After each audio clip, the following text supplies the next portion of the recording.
ya se hace una dosis oral de mantenimiento que es prácticamente a base de hidrocortisona o una dosis equivalente de prednisona. Este tratamiento es de por vida y la expectativa de vida es muy buena, siempre y cuando el propietario sea consciente de este tratamiento, y las revisiones periódicas son de suma importancia. La siguiente, por favor, doctor. Bueno, y ya, es todo. Muchísimas gracias.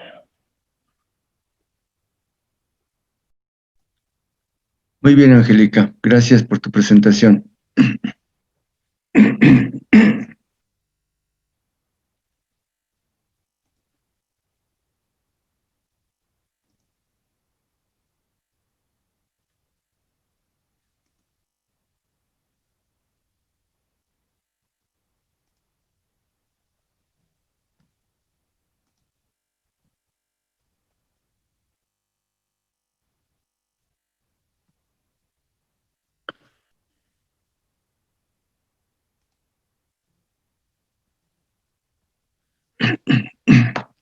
Bien, compañeros, pues con esta presentación de su compañera, pues terminamos estos de los seminarios de este segundo seminario.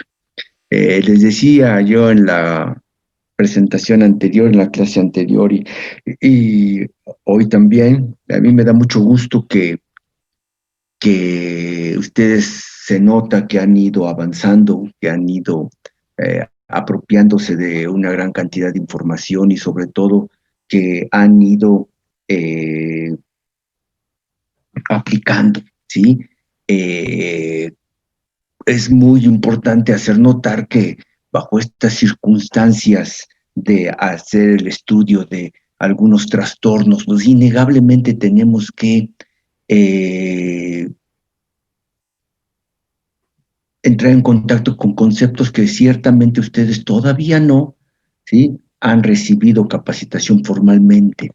Por ejemplo, si hablamos acerca del diagnóstico, ¿sí?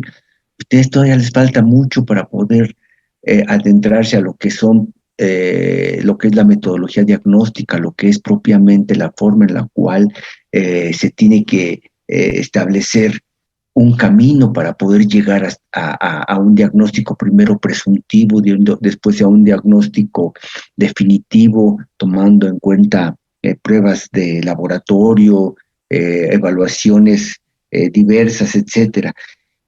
Por un lado, el diagnóstico; por otro lado, hablar acerca de aplicar tratamientos, y esto evidentemente pues nos enfrenta a lo que es la farmacología. Y después hablar acerca antes de la farmacología, hablar también de la patología, ver las alteraciones, la signología, etcétera. Y finalmente, después de la farmacología, dando tratamientos, pues esperar que haya resultados y que precisamente se pueda dar una respuesta favorable.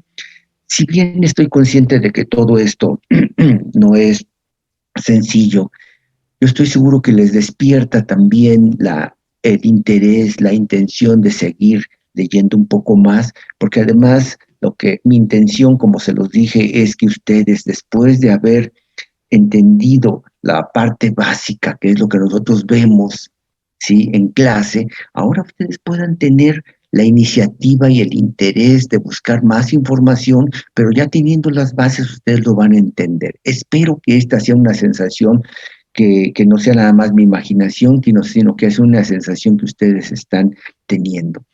Tener la certeza de que van avanzando porque justamente han ido adquiriendo las bases, y ahora de repente se abre un panorama inmenso que es precisamente la fisiología aplicada a una gran cantidad de animales, que este es nuestro quehacer como médicos veterinarios o tecnistas. Entonces, hablar acerca de la posibilidad de que todo esto, cómo puede tener lugar en diferentes especies animales, algunas tan diferentes de otras por su alejamiento evolutivo definitivo, pero que son importantísimas. Entonces, yo espero que esto no sea nada más una esperanza ni una ilusión de mi parte, sino que sea real, que ustedes están verdaderamente motivándose a adentrarse más, y que bueno, evidentemente esto también les da un impulso a seguir y sobre todo interés para el siguiente semestre. Ustedes van a tener una materia que se llama la fisiología de los procesos, de los procesos, y es muy interesante donde se va a reforzar todo esto, pero también van a tener contacto ya con la patología. Y esto les va a ir dando la certeza de que se van capacitando y van justamente avanzando en su preparación profesional. Ojalá esto esté llevándose a cabo, repito, y a mí me da mucho gusto que precisamente muchos de ustedes, ojalá sean todos, están bajo esta circunstancia, ¿sí? Es evidente, como les repito, cómo han ido adquiriendo una gran cantidad de información, la terminología me gusta, cómo precisamente en un momento dado ya hablar acerca de ciertos términos que, puesto que ya los vimos en clase, ya los comentamos, ahora ustedes también los utilizan, sí, con mayor soltura, con mayor seguridad, y eso a mí me gusta mucho. Yo creo que por eso esta es la intención de estos seminarios. Yo sé, ¿sí? Porque ustedes evidentemente tienen contacto con los demás compañeros de su generación. Yo sé que en otros profesores no les hacen esto, ¿sí? Pero eso es parte de mí, de lo que yo creo que es importante para ustedes, ¿sí? Probablemente podría ser el quehacer de darles la clase, podría ser de manera diferente. Yo creo que esto les ayuda, que esto les refuerza y que esto los motiva. Espero no equivocarme y espero que sigamos avanzando en este sentido, ¿sí? Entonces, les repito, he tenido tiempo de ver rápidamente algunos de sus trabajos también escritos y pues me sorprende gratamente muchos de ellos que están muy bien, ¿sí?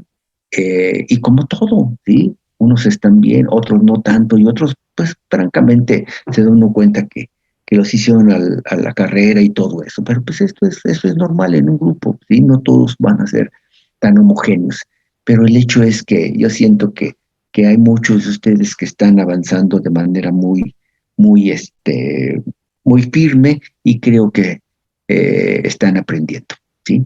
En fin, ya con tiempo habrá la circunstancia para poder evaluar todo, porque finalmente también tome en cuenta, hay que leer los trabajos, hay que ver la bibliografía que utilizaron.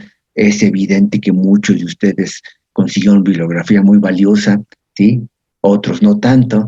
Muchos de ustedes consiguieron bibliografía, pero además se nota que la utilizaron, otros consiguieron la bibliografía valiosa, pero no la utilizaron mucho, nada más de ver cómo está redactado su trabajo, dice, bueno, pues según la bibliografía consultaron esto y esto, pero aquí no se ve reflejado, en fin, todo esto se observa cuando uno ya tiene el tiempo suficiente para poder leer los trabajos. Entonces, de momento ahorita yo he anotado, he hecho algunas observaciones aquí de sus presentaciones, pero evidentemente una calificación no la tendré sino hasta después cuando lea todos sus trabajos.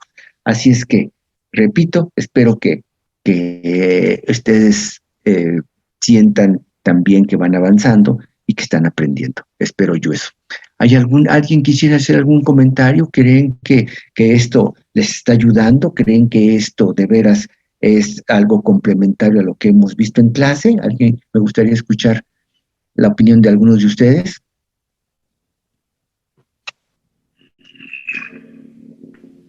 Pues a mí me parecen muy valiosos, profesor. La verdad es que sí despiertan el interés hacia otras cosas, si bien no son propias quizá del curso, pero sí, en mi caso particular, sí me ha llamado la atención hacia investigar otras cosas y sobre todo me ayuda mucho también porque estoy como practicando en una clínica, no propiamente trabajando, pero sí aprendo y lo complemento con lo que en la clínica. Entonces se me hace mucho más fácil entender otras cosas y también para cuestionarme otras, ¿no? La verdad es que yo sí lo aprecio muchísimo y para mí son de mucha utilidad. Ok, Angélica, pues muchas gracias. ¿Alguien más?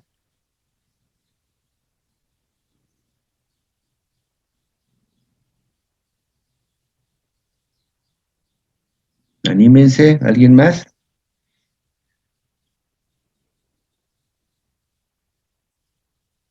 A mí también me gusta mucho, se va a hacer un ejercicio valioso, más la parte de profundización, en este caso con las especies domésticas, parece un ejercicio interesante. Y sí, aunque bien parece que involucran temas de cursos posteriores como la farmacología y la patología, como se nos ha dicho, ¿no? La fisiología está involucrada en todo, entonces si no tenemos bases sólidas en esto, pues difícilmente se ve que vamos a poder comprender lo que sigue. Para mí se me hace un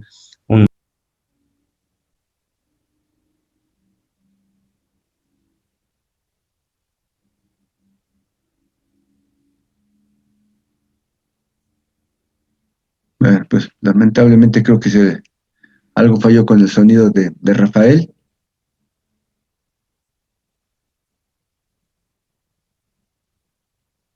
Algo pasó con el micrófono. Bueno, ¿alguien más quiere externar algo?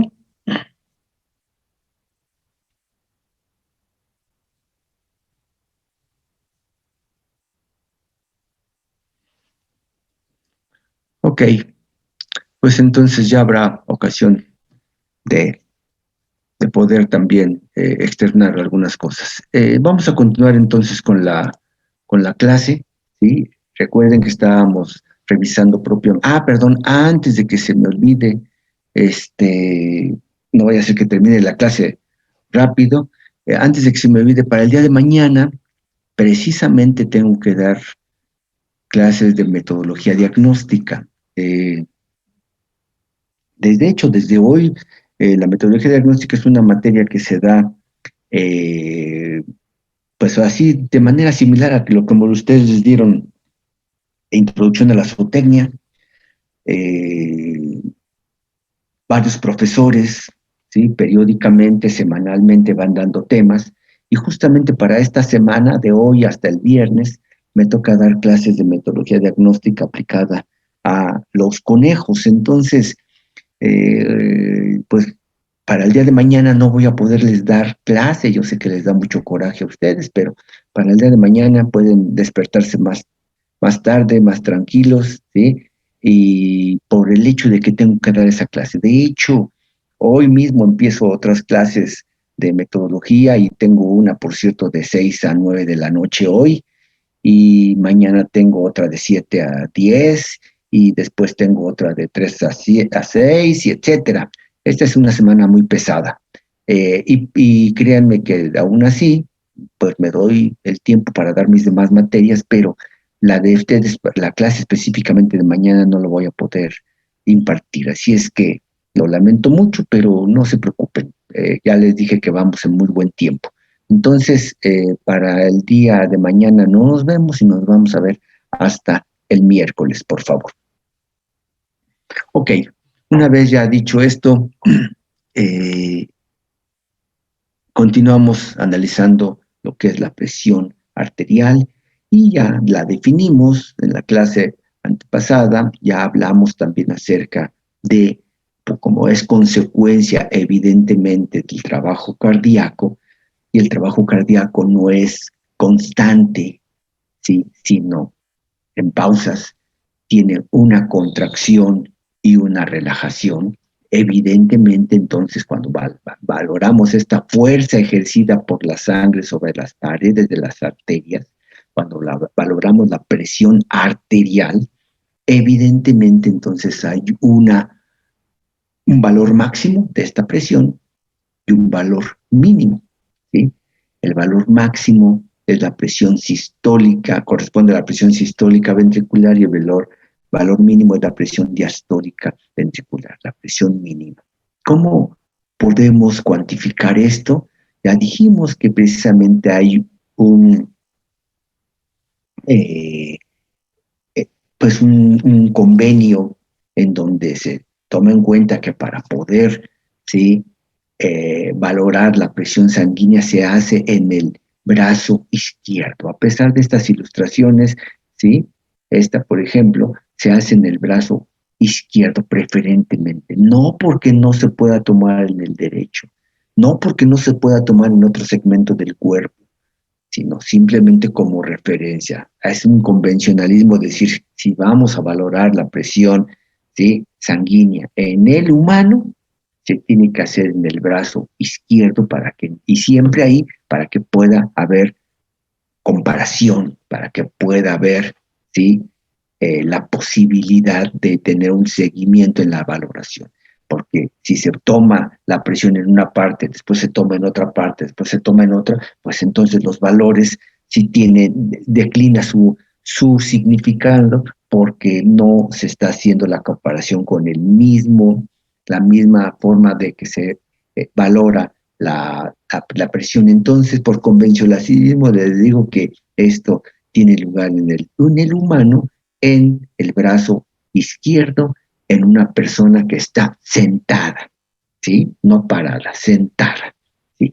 Ahora bien, ¿cómo se cuantifica esto? Se cuantifica con un aparato que se llama el baumanómetro, ¿sí?, o esfingomanómetro. Y el baumanómetro, con una columna de mercurio, es mucho más confiable que el baumanómetro, que tiene un dispositivo, ¿sí?, donde hay un tacómetro, un aparato que permite medir la presión, ¿sí?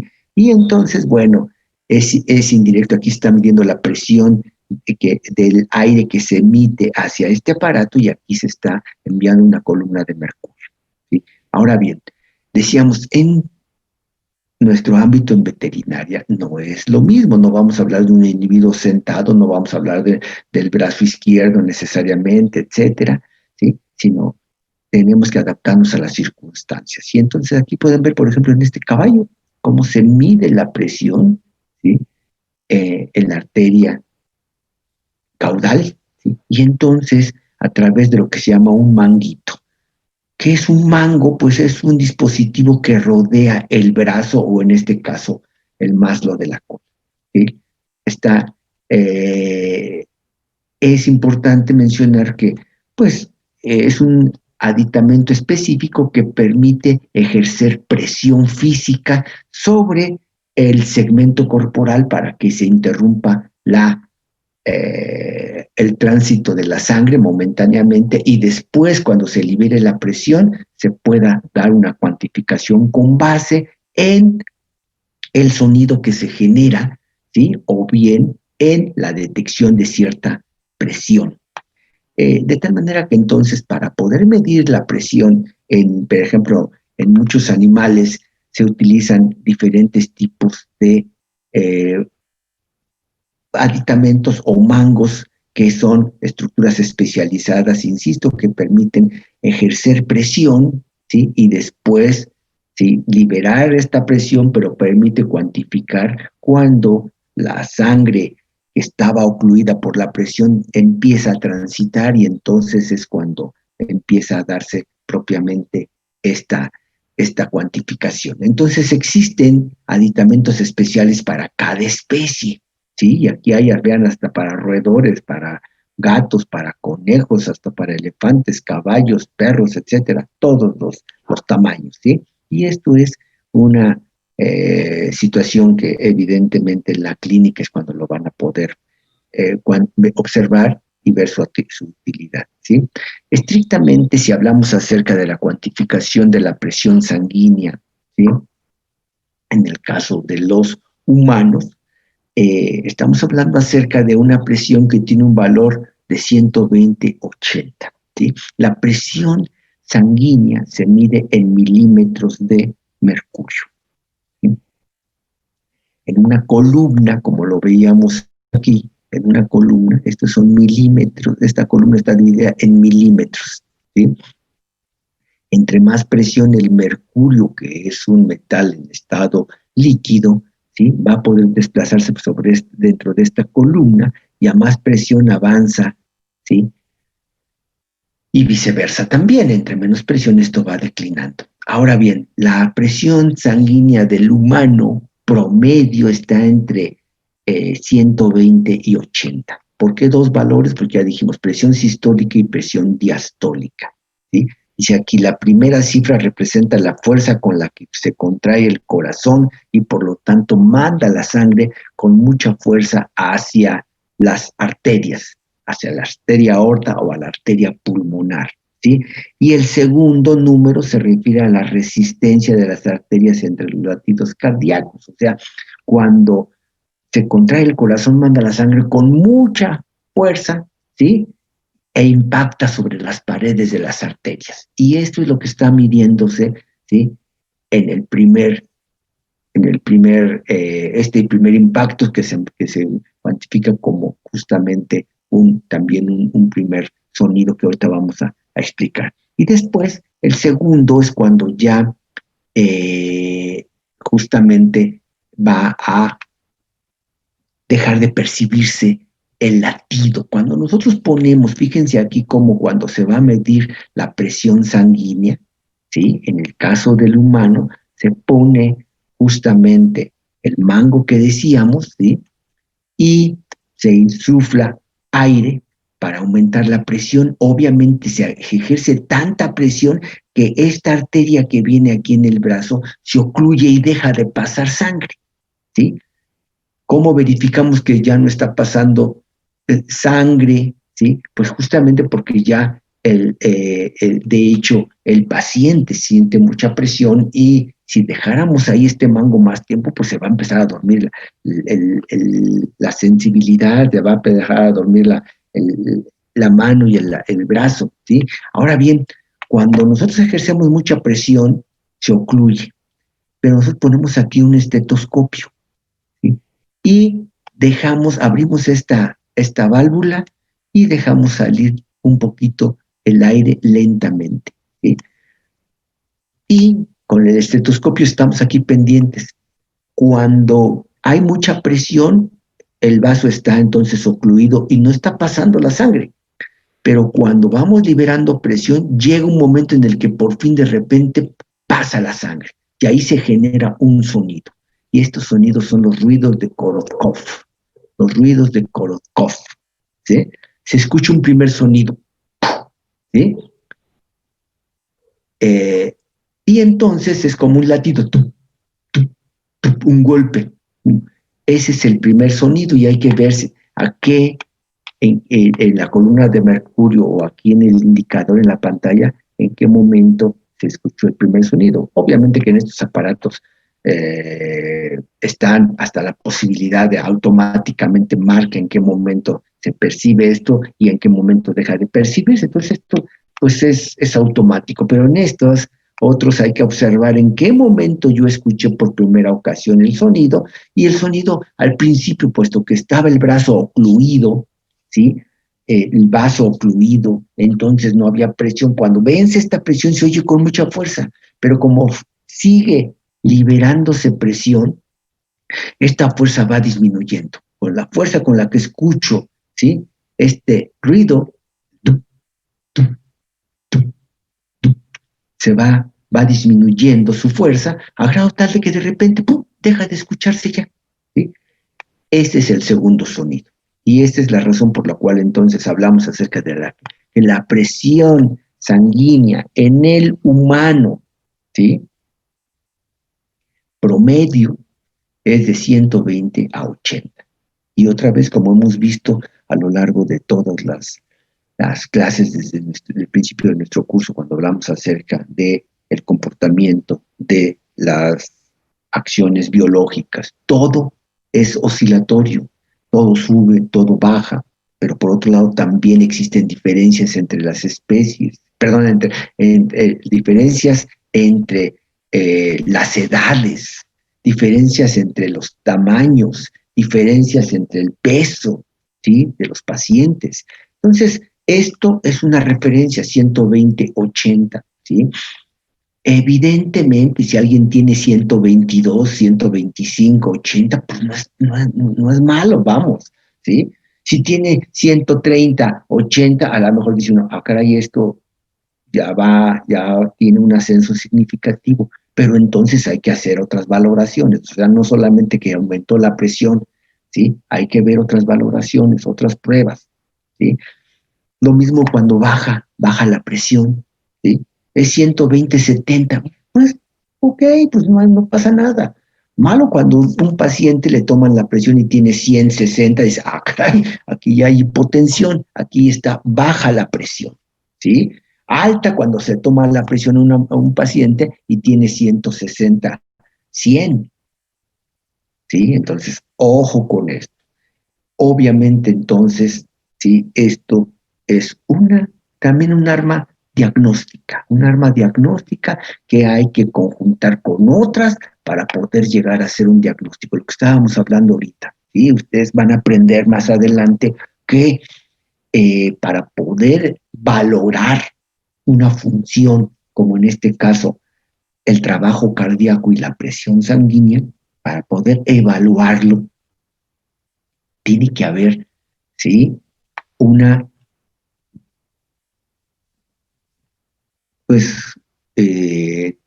una o varias técnicas que se apliquen para que uno pueda tener elementos de valoración y decir, esto no está bien o esto está dentro de un rango, este rango de los que hemos hablado desde el principio, el rango fisiológico, ¿sí? Hay una oscilación normal de todas las funciones, pero tiene que estar dentro de un cierto rango.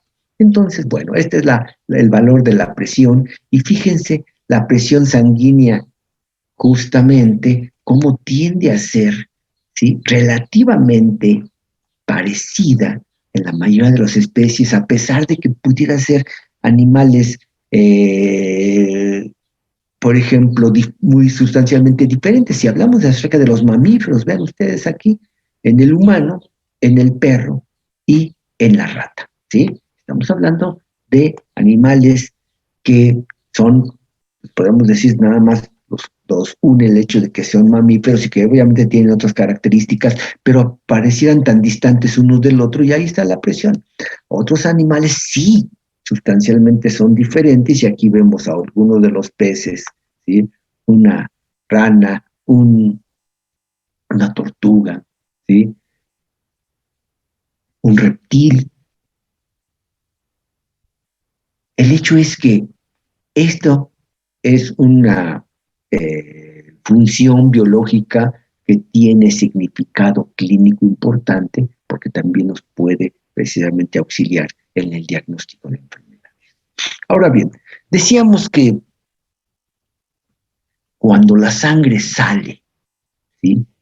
Por un conducto ancho como puede ser la aorta, es un conducto que tiene un diámetro y un radio, ¿sí? Amplio y va a tener una cierta capacidad de conducir una X cantidad de líquido en su interior.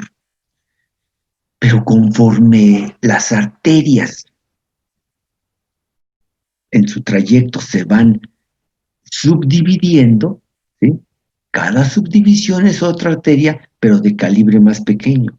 Se vuelve a subdividir y otra vez de calibre más pequeño y de calibre más pequeño. Y esto ya lo habíamos especificado en clases pasadas, ¿sí? Cuando un vaso es amplio y lleva un líquido, ¿sí? Como el líquido se acomoda para transitar de manera laminar, ¿sí?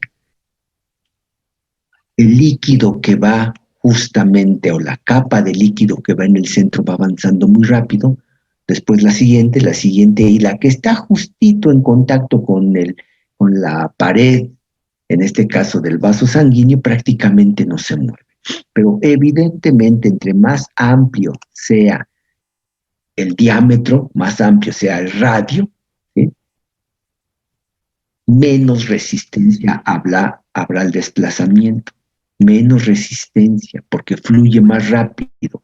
Viceversa, entre más chico es el conducto, son menos capas y van rozándose más y van habiendo entonces más resistencia. Y no se diga en el vaso más pequeño, definitivamente aumenta la resistencia, ¿sí? Y entonces fluye más lento. Esta es la razón por la cual entonces conforme sale la sangre impulsada por el corazón con mucha fuerza, vean ustedes, 120, ¿sí? Con mucha fuerza, apenas entra a la aorta, ¿sí? Y empieza a transitar y esta presión después, poco después, empieza a declinar, ¿sí? Ya cuando llegamos a las grandes arterias, después de la aorta, que es la más grande, después vienen otras arterias grandes, pero ya la presión empieza a declinar, ¿sí? Arterias pequeñas, ya vean hasta dónde va, qué valores va, ¿sí?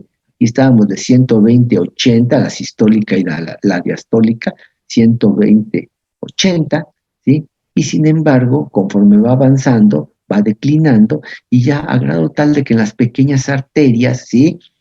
Estamos hablando de presiones de menos de los 100, ¿sí? Y va cayendo rápidamente hasta las arteriolas. Y ahí la presión sanguínea es menor y porque también hay aumento de la resistencia y hay entonces un desplazamiento de menos cantidad de sangre. Conforme va avanzando este trayecto de los vasos sanguíneos, ¿sí?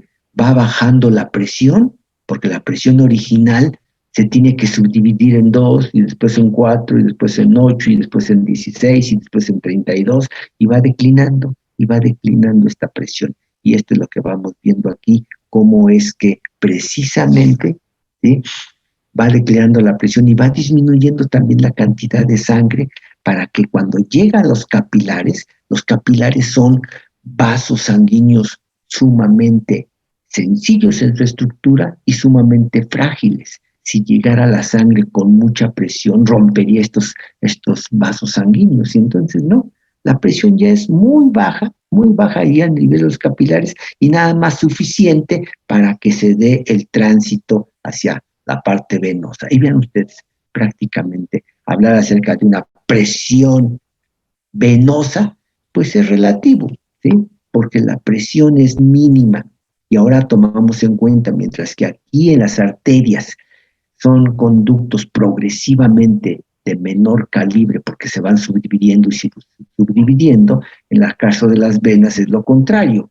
Son vasos pequeños que se van uniendo a otros y van conformando otros más grandes y otros más grandes y otros más grandes y que por lo tanto es difícil de llenar como tal, ¿sí? Y por lo tanto se tiene que dar un juego de otras circunstancias para que la sangre venosa pueda ir avanzando. Y de esto hablamos un poquito en la clase pasada, donde decíamos también que para eso existen, por ejemplo, ¿sí? Circunstancias que facilitan el retorno venoso.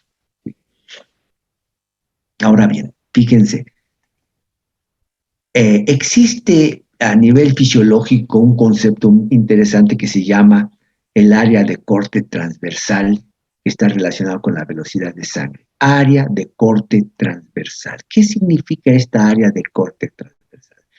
Si todos los vasos sanguíneos de cada tipo, ¿sí?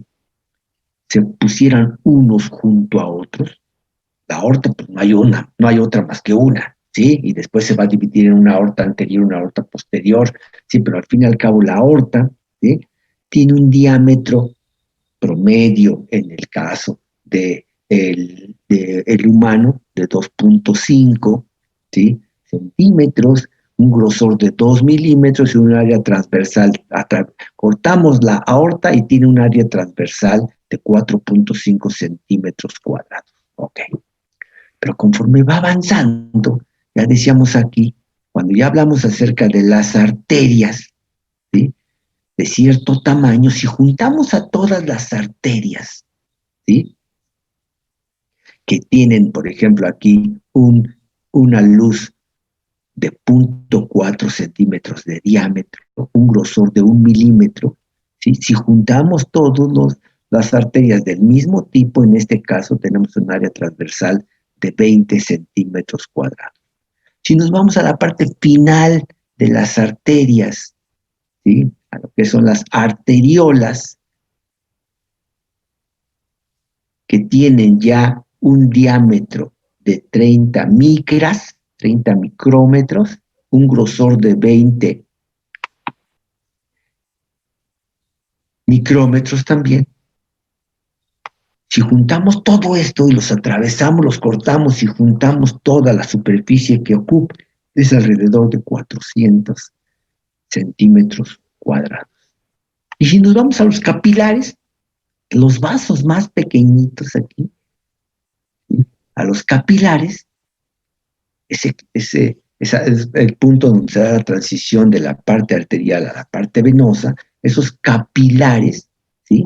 Son estructuras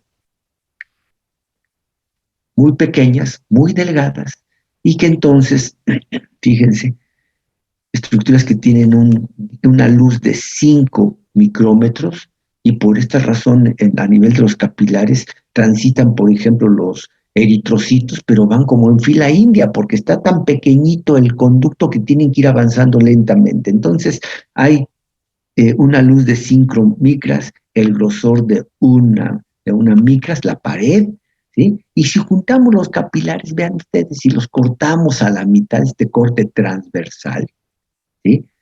Nos da un total de 4.500 centímetros cuadrados. Vean ustedes nada más la superficie de corte, ¿sí? Ahora bien, esto, ¿qué importancia tiene? Bueno, pues ahora nos damos cuenta, ¿sí? Que a mayor área de corte transversal, menos velocidad.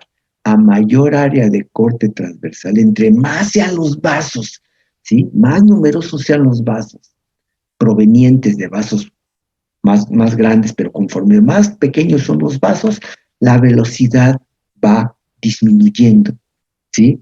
Y la presión, ya lo veíamos, la presión sanguínea también disminuyó, pero se sigue conservando cierta presión ¿para qué? Para que pueda llevarse a cabo el intercambio de sustancias, que a nivel propiamente de los capilares, ¿sí? Tiene que darse un intercambio de lo que es precisamente la sangre arterial, llega a los tejidos cargada de oxígeno y cargada de nutrientes y cargada de elementos importantes para que las células puedan funcionar, ¿sí? Y entonces, gracias a esa presión que todavía hay, ¿sí? Aquí no desaparece la presión, ¿sí? Perdón, la presión, aquí, la presión no desaparece, es más que suficiente para que pueda estimularse esta salida al final del líquido, ¿sí? El líquido sanguíneo, pero que lleva precisamente los nutrientes y a ese nivel el oxígeno, ¿sí? Que fue transportado en la sangre, y lo vamos a ver más adelante, es transportado por la hemoglobina, lo que es la oxihemoglobina. En ese momento la concentración de oxígeno es alta relativamente si lo comparamos con las células, que pasa por simple difusión. ¿Por qué pasa un gas? ¿Por qué pasa de los capilares hacia las células, ¿sí? Que están constituyendo el tejido que está irrigando? ¿Por qué pasan de el capilar hacia las células que constituyen el órgano? Pues porque hay una diferencia de concentración grande, y esto hace que el gas pase de donde está más concentrado a donde está menos concentrado, ¿sí?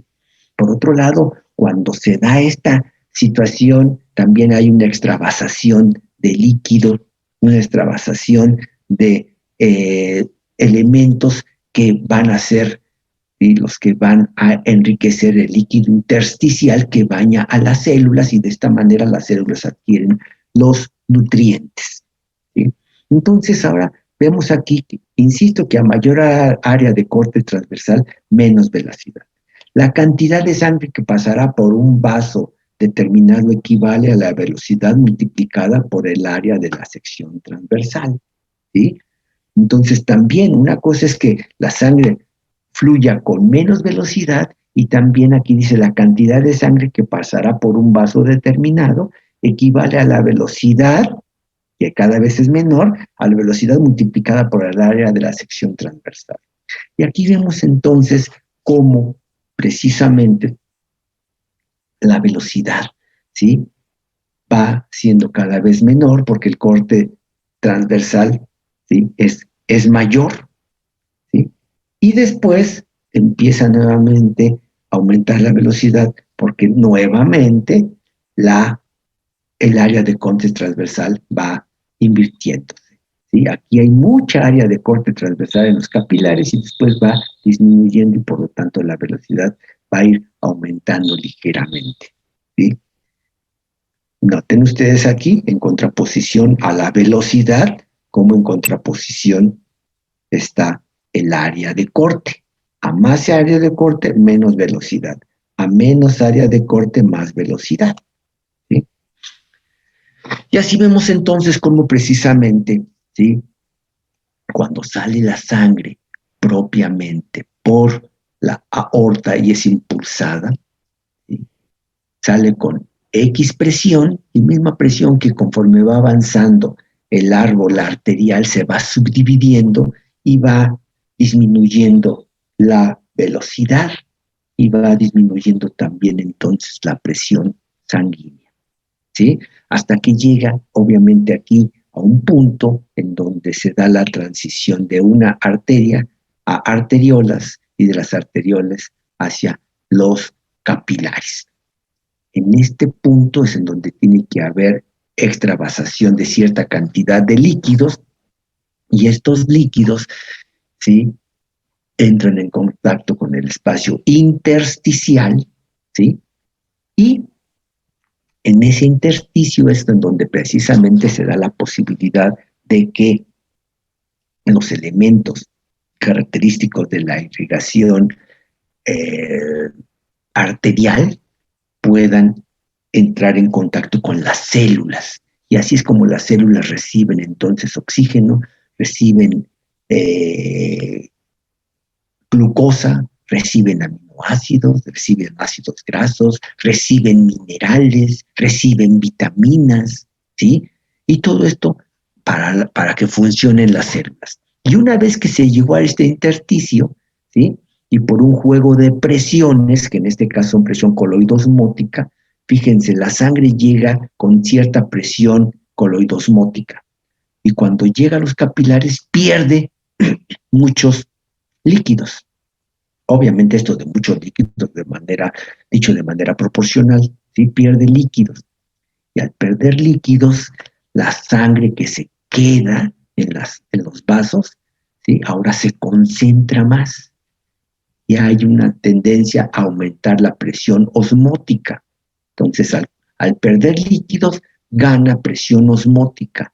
Entonces, apenas se dio la salida de líquidos y como este líquido sigue avanzando dentro de los vasos capilares, conforme avanza el vaso capilar y ahora ya se da la tendencia a ir a constituir la parte venosa, en ese trayecto, ¿sí?, puesto que aumentó la presión coloidosmótica a nivel de la parte, arterial, ¿sí?, aumenta la presión coloidosmótica y entonces ahora se jala agua.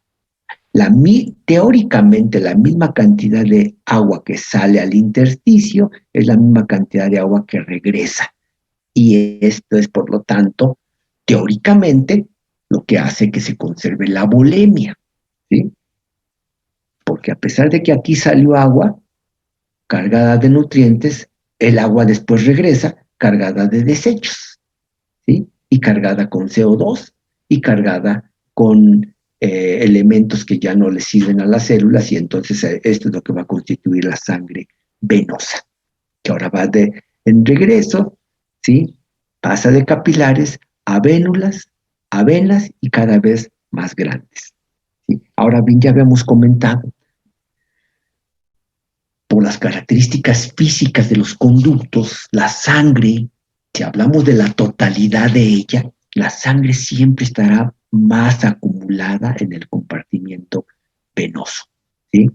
Puesto que la sangre se va acumulando y va avanzando por conductos progresivamente cada vez más grandes, pues no puede avanzar con la misma eficiencia que la sangre arterial, en donde además las venas tienen mucho menos musculatura lisa, ¿sí?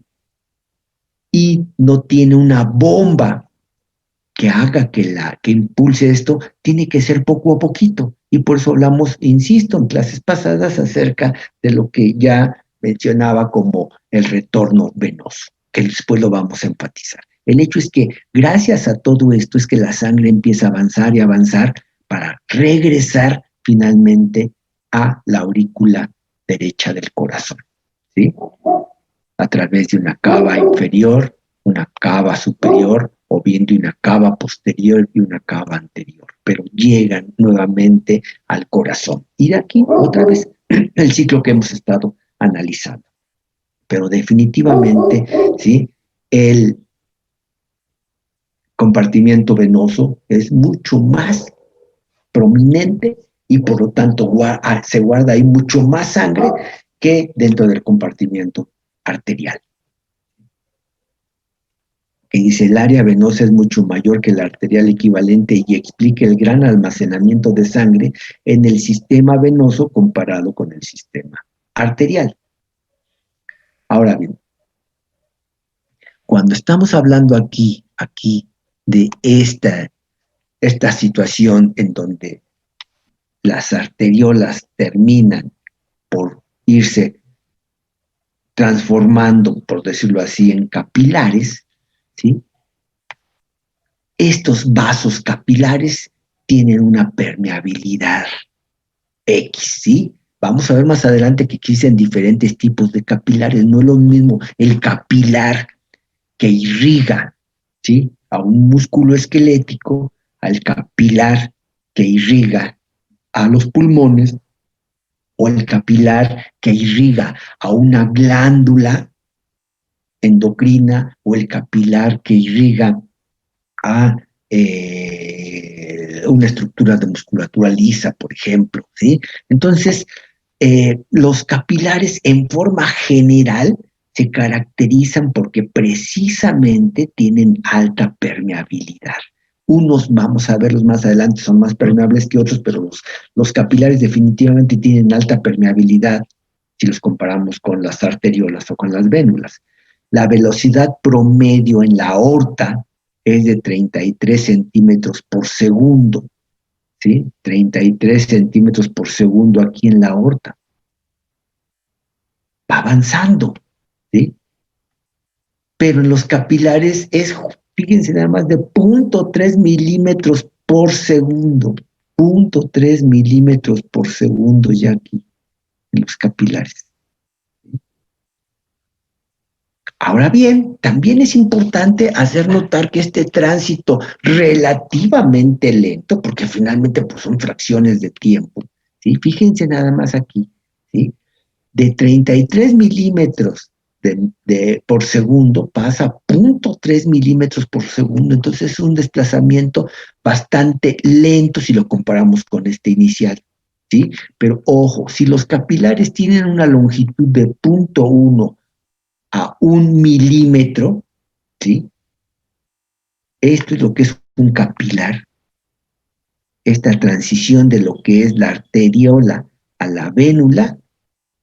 El capilar como tal tiene una longitud de 0.3 a 0.1 milímetros. Eso quiere decir que el capilar más largo mide 1 milímetro. La sangre permanece, como la sangre es un líquido, es un tejido que está circulando y no se detiene estrictamente en ningún momento, bajo condiciones normales, no se detiene, sigue avanzando. Entonces, fíjense, si los capilares tienen una longitud de 0.3 a 1 milímetro, la sangre permanece en ellos 1 a 3 segundos. 1 a 3 segundos. Por esta velocidad que estamos diciendo aquí. 1 a 3 segundos. Y en esos 1 a 3 segundos vamos a hablar el promedio. En 2 segundos promedio debe de tener lugar la difusión a través de las paredes, ¿sí? En esos 2 segundos que tarda en transitar la sangre arterial a la sangre venosa, en esos 2 segundos tiene que salir el oxígeno a las células y entrar el CO2, ¿sí? No es un intercambio como tal.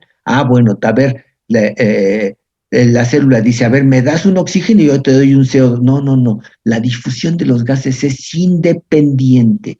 Vamos a ver más adelante y recordarán ustedes los conceptos, la presión parcial de los gases, ¿sí?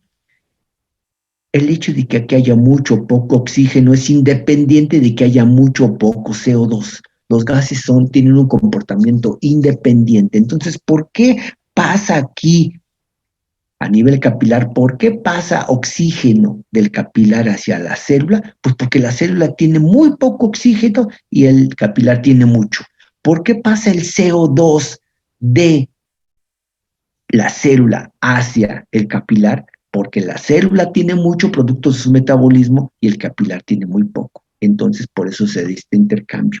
Pero no solamente se da intercambio, no solamente de gases. Ya decíamos que porque hay alta permeabilidad, ¿sí? A nivel de los capilares también sale líquido sanguíneo y que lleva glucosa y lleva aminoácidos y lleva ácidos grasos y lleva vitaminas y lleva minerales y lleva otros elementos. Y todo esto se sale X cantidad de líquido y ya cuando va hacia la parte venosa, ahí lo jala porque la sangre que venía aquí cuando perdió líquido se concentró. Y cuando ya está aquí, esta alta concentración ejerce presión osmótica y jala agua. Y entonces, en teoría, repito, en teoría, la misma cantidad de agua que se salió es la misma que regresa. Y gracias a eso se conserva la normovolemia. Y digo en teoría. ¿Por qué en teoría? Porque vamos a ver más adelante que a veces este proceso es tan rápido que parte del líquido que se salió no se puede regresar tan rápido. Entonces hay un sistema complementario que es el sistema de los conductos linfáticos que van a complementar esto y que vamos a ver más adelante. ¿Sí? Entonces aquí está el intercambio de agua, nutrientes y otras sustancias entre la sangre y el líquido intersticial. Dice aquí, la difusión es consecuencia del movimiento térmico de las moléculas de agua y de otras sustancias disueltas en el líquido, desplazándonos en una dirección y luego en otra. ¿Sí? Aquí, repito, cuando estamos hablando de los capilares, ¿sí? Salen elementos por diferencias físicas, diferencias de concentración, ¿sí? Por presión también del líquido, por la presión sanguínea, ¿sí? Salen X cantidad. Y obviamente también aplicando aquí las características físico-químicas. Dice aquí, las sustancias liposolubles difunden directamente a través de las membranas celulares del endotelio capilar. Hay sustancias que atraviesan el vaso y hay otras que tienen que esperar a que haya un espacio, o también llamados poros, que es algo característico también de los capilares, que van a tener espacios en donde van a permitir la salida de ciertos elementos. Las sustancias, dice aquí, hidrosolubles y no liposolubles, difunden solo a través de los poros intercelulares de la membrana capilar. Y aquí entonces observamos esta diferencia y nos hace evidente que la mayoría del volumen sanguíneo en un individuo vivo está acumulada, por decirlo así, de manera transitoria en venas y vénulas, ¿sí? Que es mucho menor lo que está en las arterias, ¿sí? Que hay una proporción de sangre que obviamente siempre está en el corazón y hay otra proporción de sangre muy importante en los pulmones, que es un sitio en donde tiene que irse a dar propiamente la purificación, valga la expresión, de la sangre para que pueda ir la sangre venosa, ir a liberar CO2 y captar oxígeno, y de esta manera se convierte la sangre venosa en sangre arterial.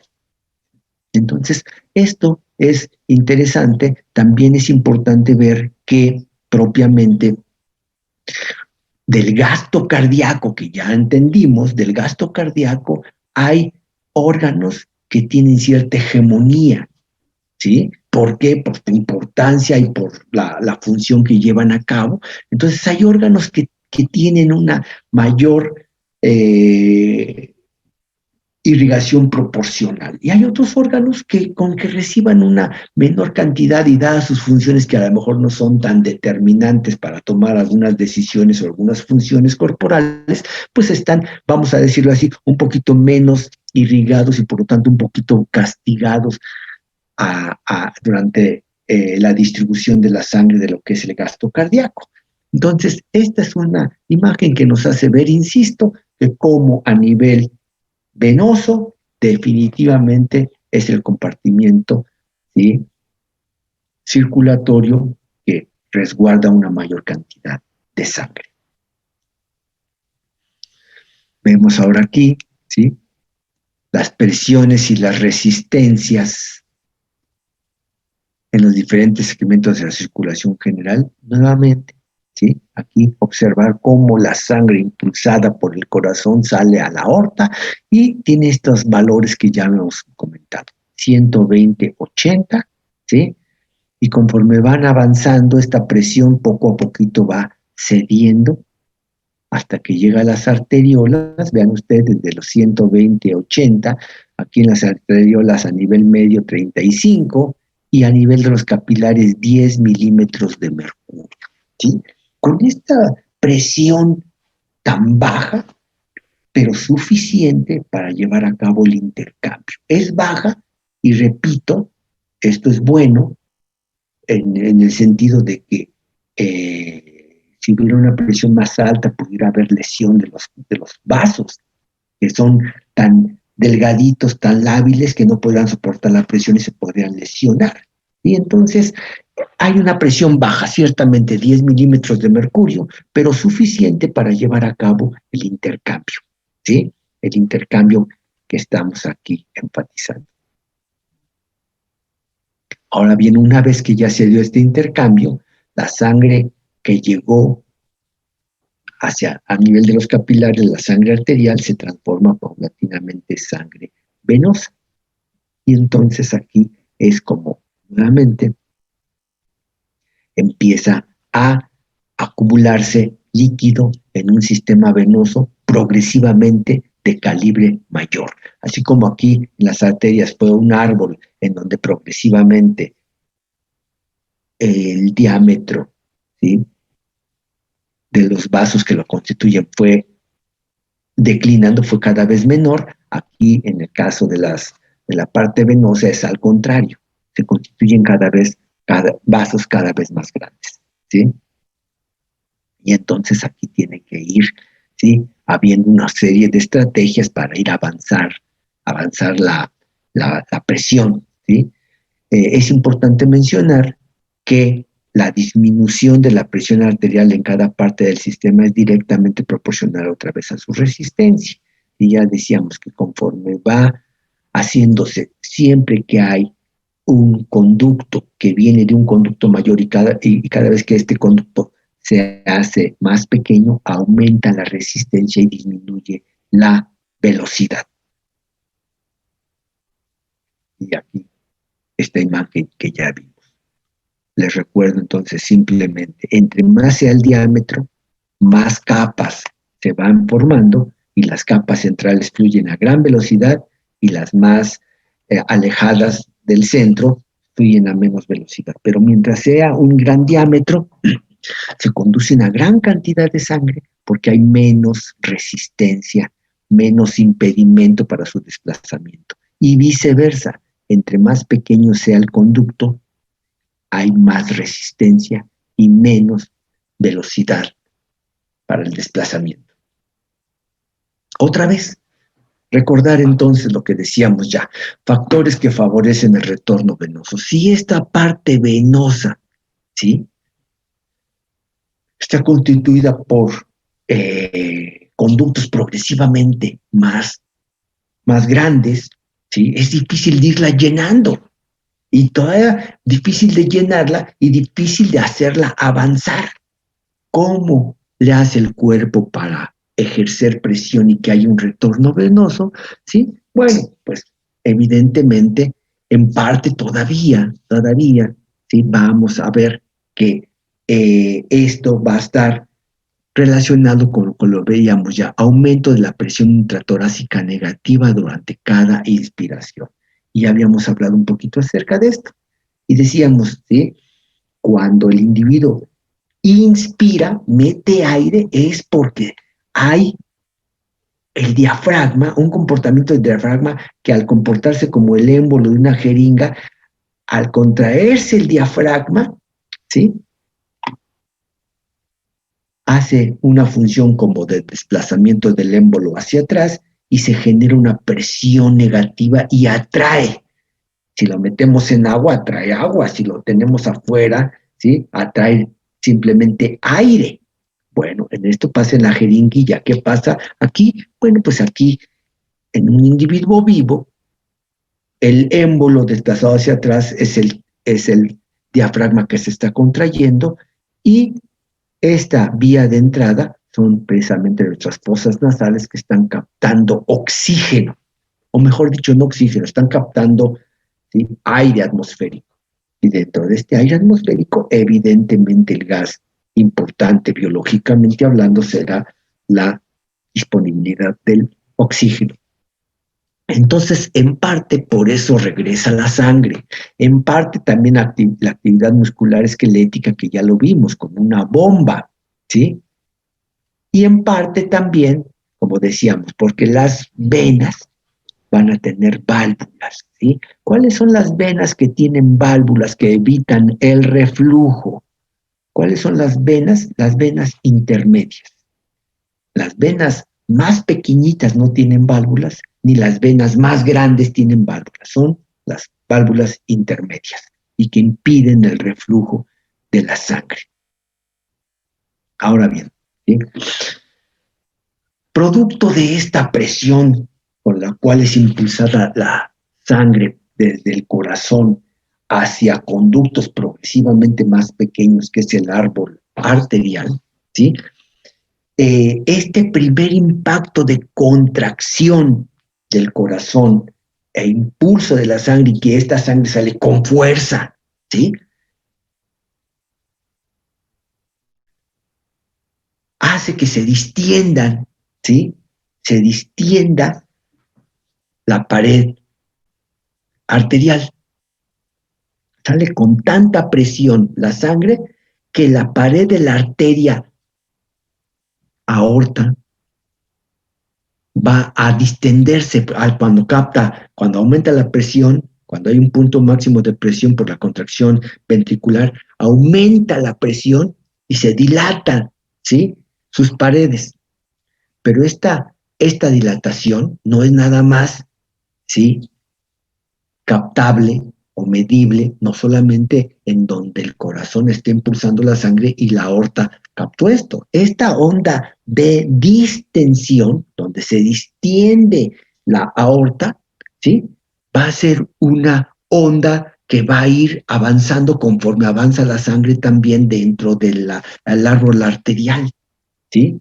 Entonces, como dice aquí, puesto que el corazón es una bomba pulsátil, la sangre entra a las arterias en forma intermitente con cada latido cardíaco, causando pulsos de presión que se propagan por todo el sistema arterial. Se contrae el corazón y bombea la sangre con mucha fuerza, y esto distiende la pared de la aorta, y esta onda de distensión, esta onda de expansión, se prolonga hacia todo el árbol arterial, ¿sí? Y esto es lo que podemos nosotros medir periféricamente como el pulso. El pulso, ¿sí?, es precisamente la identificación de esta onda de expansión, de esta onda de distribución de un aumento de la distensión en la pared arterial, que nosotros logramos medir periféricamente. Por obvias razones, solamente pulsan, es lo que llamamos el pulso, ¿sí?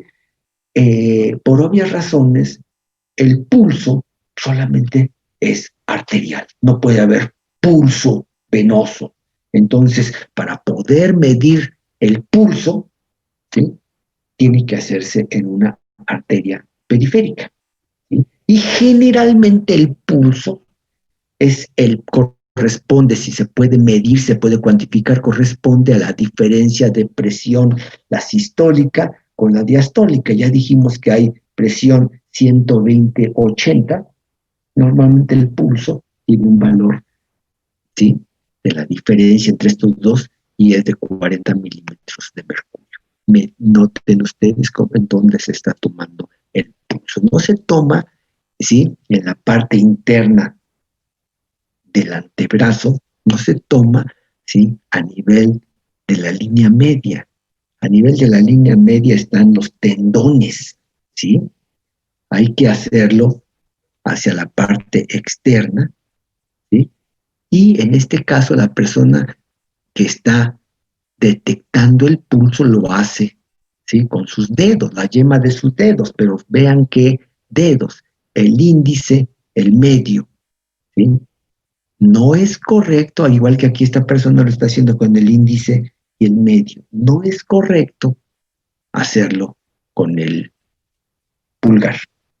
¿Por qué? Pues porque es el único dedo que también tiene una arteria, y entonces si yo trato de medir con este dedo, en esta persona, en lugar de que pusiera estos dedos, pone su pulgar, pues entonces puede ser que al presionar, ¿sí?,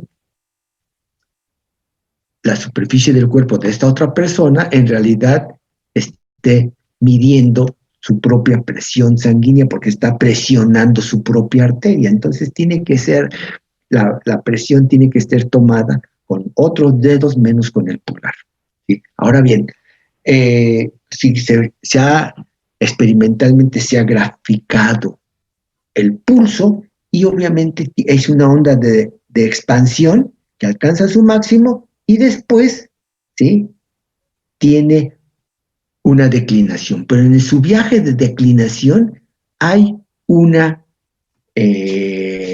declinación no uniforme, sino como una interrupción aquí. Esto es lo que se le llama propiamente una desviación diacrótica, que simplemente es, insisto, el descenso propiamente de la onda de expansión, el descenso, pero que corresponde al momento en el cual se considera que es en el momento en que se cierran las válvulas semilunares. Sale la sangre con mucha fuerza, ¿ok?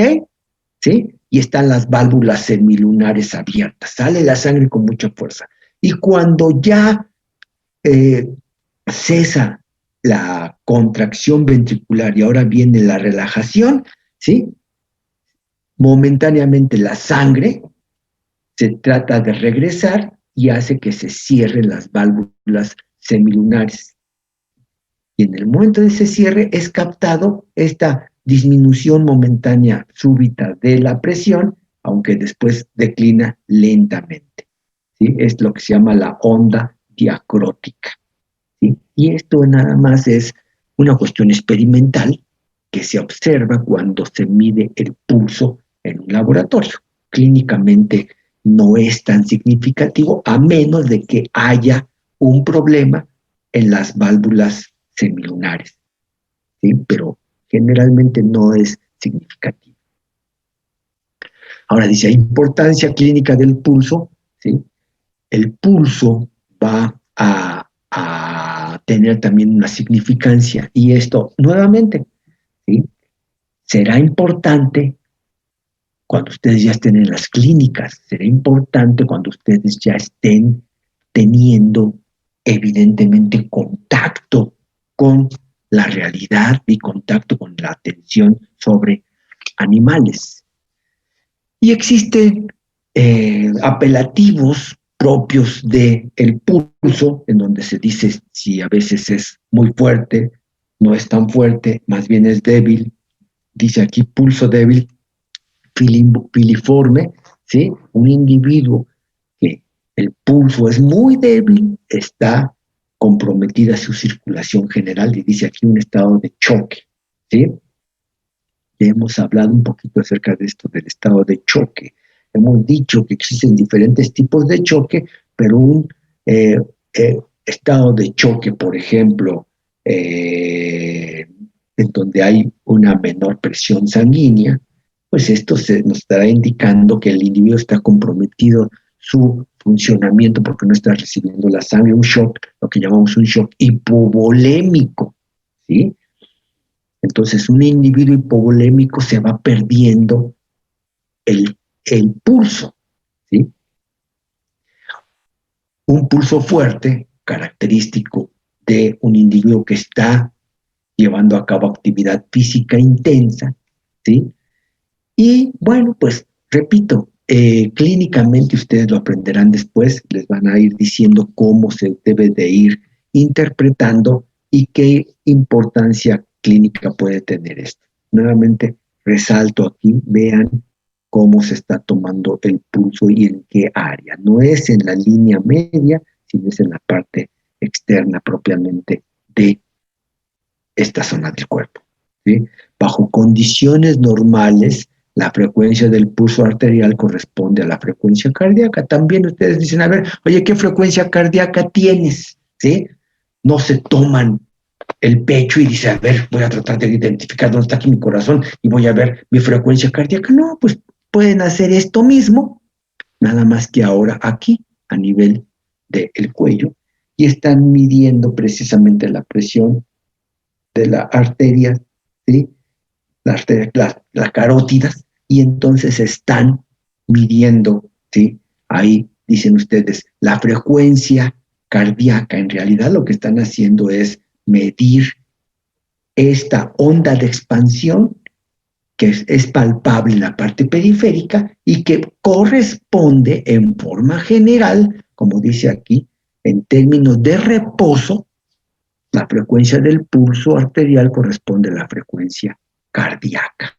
Entonces, hay que tomarlo en cuenta. Ya bajo condiciones patológicas, y eso lo van ustedes a aprender después, bajo condiciones patológicas, no corresponde el pulso a la frecuencia cardíaca. ¿Sí? Entonces ahí es cuando ya hay que establecer una diferencia.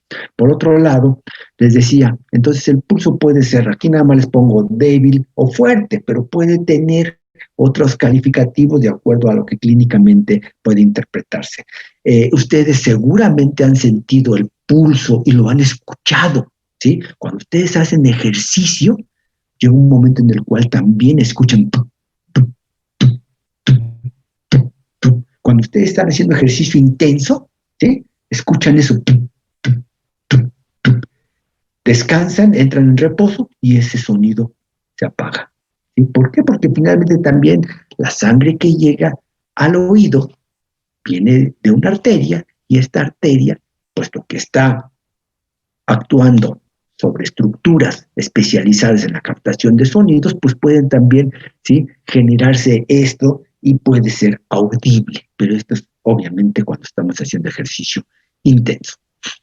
Ahora bien, vamos a hablar ahora de la regulación de la presión sanguínea, ¿sí? Bien, vamos a hacer un descansito, 5 minutos, porque este tema es muy importante y si quisiera que se despejaran, que descansaran tantito, 5 minutos de descanso y ahorita volvemos, por favor, para ver lo que es el control de la presión sanguínea. ¿Sí? Gracias, 5 minutos, por favor.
Hola, ya de regreso, vamos a continuar, por favor.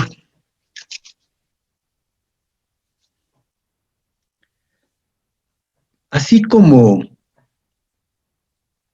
hablamos de que el corazón, dada su importancia, tiene diferentes niveles de control, hablar acerca también de la presión sanguínea, el control de la presión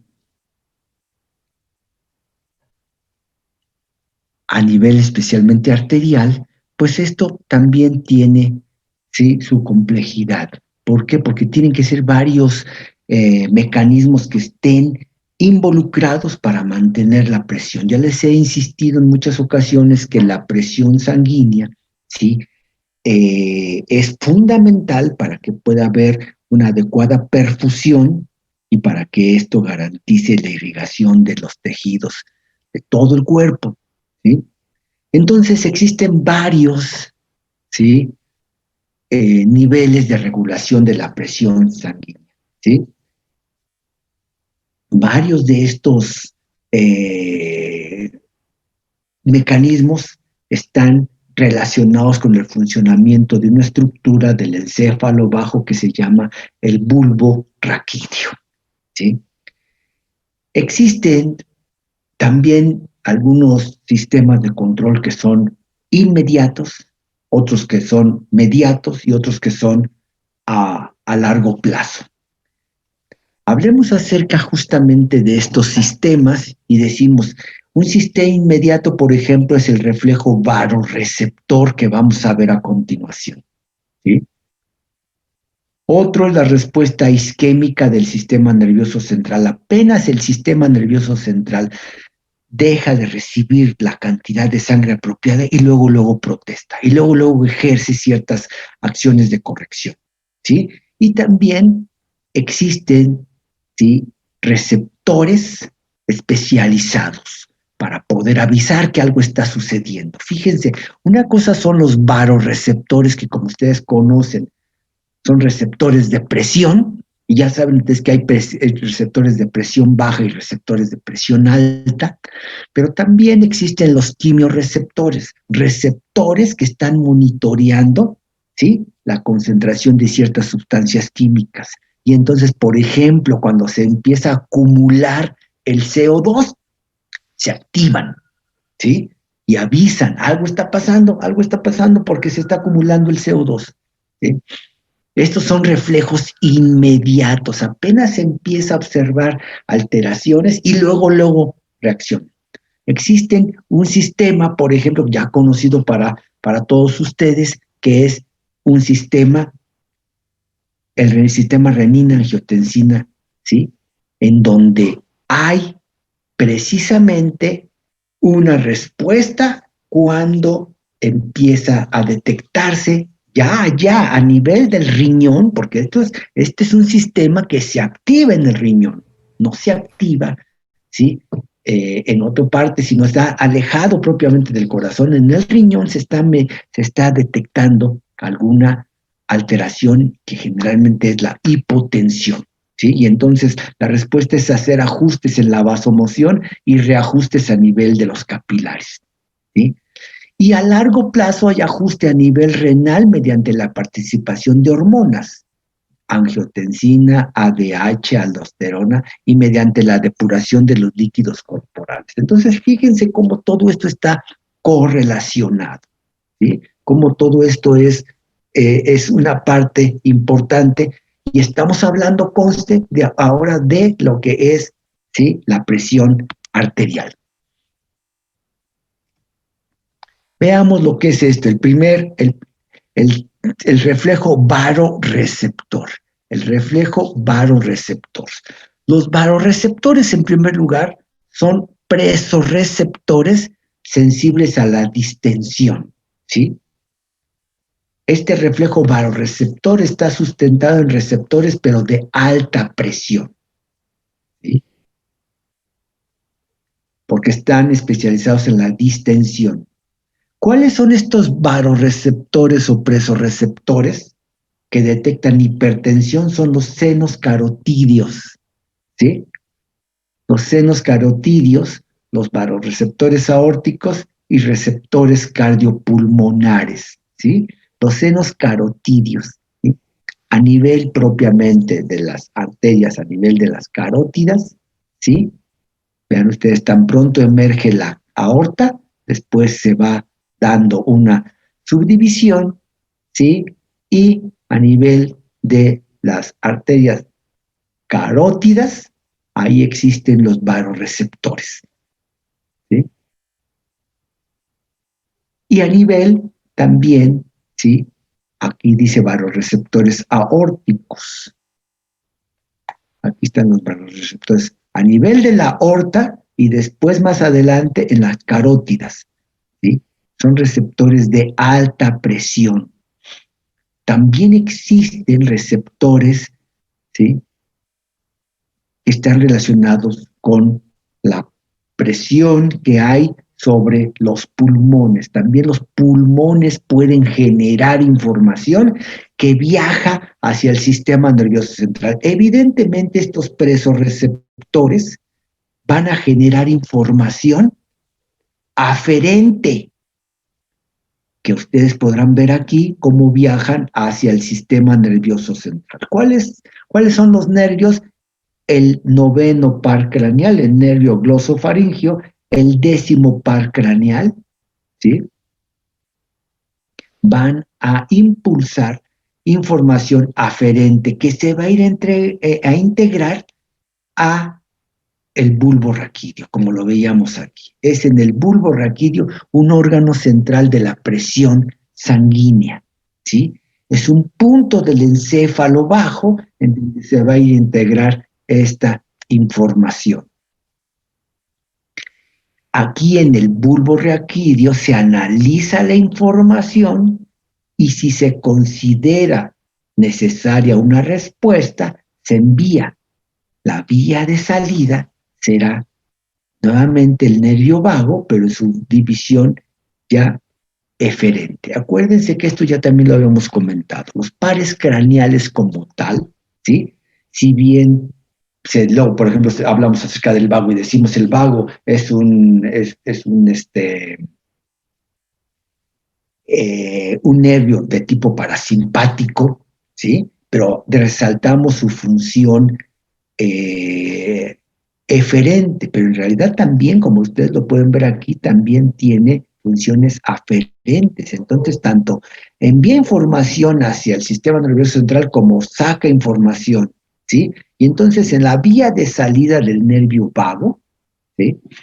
Va a haber lo que ya conocemos, ¿sí? Una fibra presináptica o preganglionar y una postsináptica o postganglionar, ¿sí? Y va a llevar información entonces de regreso hacia el corazón. Aquí entonces estamos hablando acerca de que todo esto se activó por alta presión, entonces tiene que haber estimulación del parasimpático y ustedes ya saben que a nivel del parasimpático, ¿sí? La respuesta será un efecto inotrópico y efectos cronotrópicos negativos. Baja la fuerza de contracción y baja la frecuencia de contracción, ¿sí? Entonces, todo esto, dice aquí, los vasoreceptores envían información aferente mediante los nervios glosofaringio y vago hacia el raquídeo, que es lo que está aquí ilustrado. Y ahí justamente inhiben, mediante el GABA al centro simpático. Se inhibe al simpático y se estimula a el parasimpático, se estimula al vago. Ojo con esto, entonces. Esta información lo que hace aquí en el bulbo raquídeo es inhibir al simpático, ¿sí? Y se estimula la liberación de GABA para que se inhiba el simpático. Pero por otro lado se estimula al parasimpático, ¿sí? Vean ustedes aquí, en la vía del simpático está inhibida por GABA. Y acuérdense, el GABA es un mediador inhibitorio. Entonces, cuando se da en respuesta a este aumento de presión, se inhibe a la vía simpática y se estimula propiamente a la, aquí está, se estimula a la parasimpática.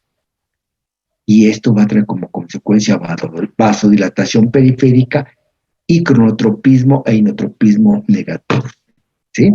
Este es un mecanismo inmediato, es un mecanismo muy rápido. Dice aquí, muy eficientes ante trastornos agudos. Por de manera súbita se incrementó la presión, también de manera muy rápida y súbita hacemos que baje de esta manera. Sin embargo, ya hemos comentado, el ascenso de la presión fue porque recibió un susto, porque recibió un estímulo excitatorio momentáneo, etcétera. Aumenta la presión, pues en ese tipo de circunstancias, esta respuesta de reflejo barorreceptor es más que suficiente para bajar la presión. Sin embargo, si aumentó la presión por otras circunstancias y además prolongadas, dice aquí ya poco eficientes ante alteraciones crónicas, pues terminan adaptándose y pierden su capacidad de respuesta, ¿sí? Ojo, dice aquí, terminan adaptándose. ¿Qué significa esto? Acuérdense cuando hablamos acerca de la adaptación de los receptores. Hay receptores que se pueden adaptar y hay otros receptores que no se pueden adaptar. Y hay algunos que se adaptan difícilmente, ¿sí? Entonces, ojo con esto. Ahí hablamos acerca de receptores tónicos, receptores básicos. En realidad, estos son receptores que al final, ¿sí?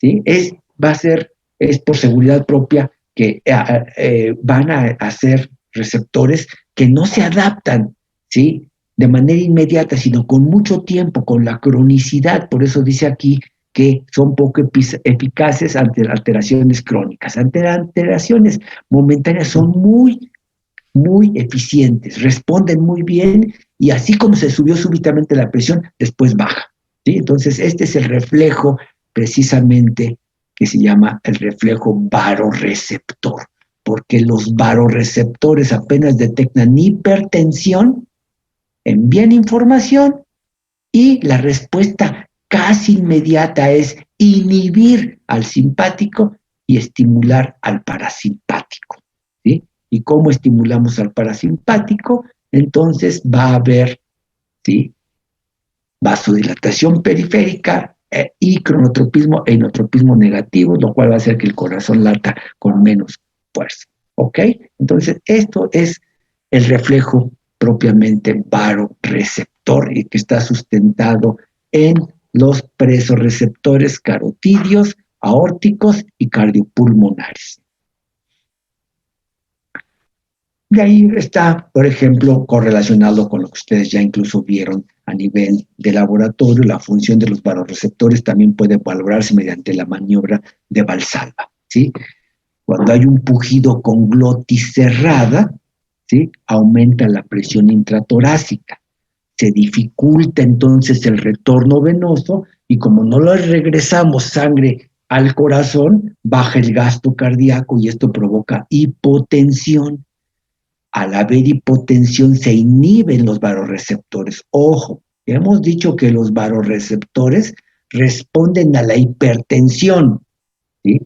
Si yo provoco hipotensión, se inhiben los receptores y el individuo empieza a tener taquicardia, ¿sí? Refleja. ¿Por qué? Pues porque como se está bajando la presión, entonces el corazón empieza a tratar de restablecer la presión latiendo con mayor fuerza, ¿sí?, tendiendo o queriendo impulsar la sangre con mayor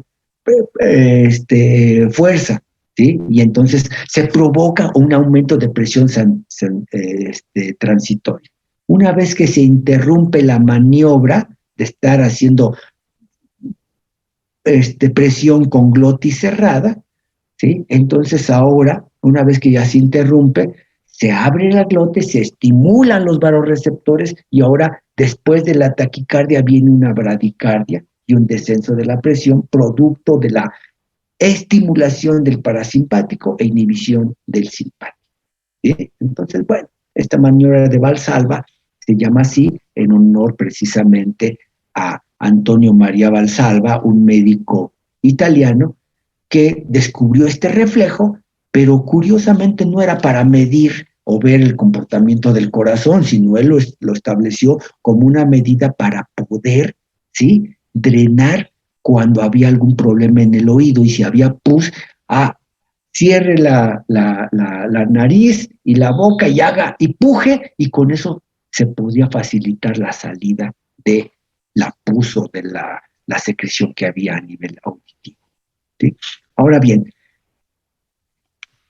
regulación inmediata también a través de quimiorreceptores, ¿sí? Ya vimos que estos son los varoreceptores. Ahora, quimiorreceptores. Los quimiorreceptores periféricos son dos cuerpos carotídeos y varios cuerpos aórticos adyacentes a la aorta. Fíjense, ahora son quimio, ya no son presorreceptores, son quimiorreceptores. Son dos cuerpos carotídeos y varios cuerpos aórticos adyacentes a la aorta. Se activan, como son quimiorreceptores, se activan cuando desciende la presión parcial del oxígeno o por aumento de CO2, ¿sí? Y al aumentar el CO2 también aumenta la concentración de hidrogeniones que no se eliminan por la lentitud de la circulación, ¿sí? Estos son los quimiorreceptores periféricos, pero también existen quimiorreceptores centrales en el bulbo raquídeo que se activan por hipoxia y por hipercapnia. Hipoxia, disminución de la presión de oxígeno, ¿sí? Dice aquí, se activan cuando desciende la presión parcial de oxígeno. Esto es la hipoxia. O por aumento de la concentración de CO2. Esta es la hipercapnia. Aumenta la cantidad de CO2. Entonces, ¿sí?, estos quimiorreceptores, cuando baja la presión parcial de oxígeno, es porque el individuo no está respirando correctamente, algo está pasando, o hay alguna dificultad respiratoria, hay alguna dificultad en el árbol respiratorio, hay secreciones, hay acúmulo de fluidos, hay dolor para la respiración, porque hay alteraciones a nivel de los alveolos, a nivel del parénquima pulmonar, etcétera. ¿Sí? Entonces, algo está pasando que el individuo no está respirando bien y por lo tanto, ¿sí?, se activan propiamente estos quimiorreceptores, porque bajó la presión parcial de oxígeno, o también, de manera correspondiente, aumenta la concentración de CO2, porque al haber dificultad respiratoria no se está eliminando el CO2 acumulado, y esto es un riesgo, porque al acumular CO2 hay una tendencia propiamente hacia la acidosis, y esta acumulación de CO2 en el organismo es lo que se llama hipercapnia, ¿sí? Y entonces aquí lo vemos. Quimiorreceptores centrales en el bulbo y quimiorreceptores periféricos a nivel propiamente de las carótidas y a nivel del callado aórtico, que no está representado aquí, pero a nivel del callado aórtico. Así como también hay receptores, ¿sí?, que van a coayudar aquí, que provienen, por ejemplo, de los mismos pulmones. Dice, receptores de estiramiento del parénquima pulmonar. Si no se estiran los pulmones, es porque no están ventilando. Y si no están ventilando, es que se está acumulando CO2 y está dejando de captarse el oxígeno, ¿sí? Y de esta manera, entonces, es como precisamente cuando se da esta estimulación de los quimiorreceptores, la respuesta tendrá que ser precisamente a nivel del centro respiratorio y decir, hay que precisamente aumentar la frecuencia respiratoria para que pueda, ¿sí?, y la profundidad respiratoria para que pueda liberarse el CO2 y para que pueda captarse más oxígeno, ¿sí? Y esto está obviamente relacionado. Ya lo vimos justamente, la actividad cardíaca y la actividad pulmonar se complementan, están íntimamente relacionados, ¿sí? Pero entonces aquí estamos hablando acerca de estructuras receptoras específicas que están midiendo, ¿sí?, la concentración de los gases, y esta concentración de los gases está correlacionada con la eficiencia circulatoria y la eficiencia respiratoria. ¿Ok? Bueno, muchachos, pues hasta aquí le dejamos, son las 9 en punto casi, y les repito, para el día de mañana, por las razones que ya mencioné, no voy a poder darles clase, nos vamos a ver hasta el miércoles, ¿sí? Perdón, antes de terminar, ¿hay alguna pregunta? ¿Hay alguna cosa que quisieran ustedes que enfatizara yo? Adelante. Creo que no, doctor. Ok, pues si no hay esto, pues nos vemos entonces hasta el miércoles, que tengan un buen día y ya nos veremos después. Hasta luego, cuídense mucho. Muchas gracias, buen día. Gracias, doctor. Gracias. Nos vemos hasta el miércoles. Gracias, doctor. Hasta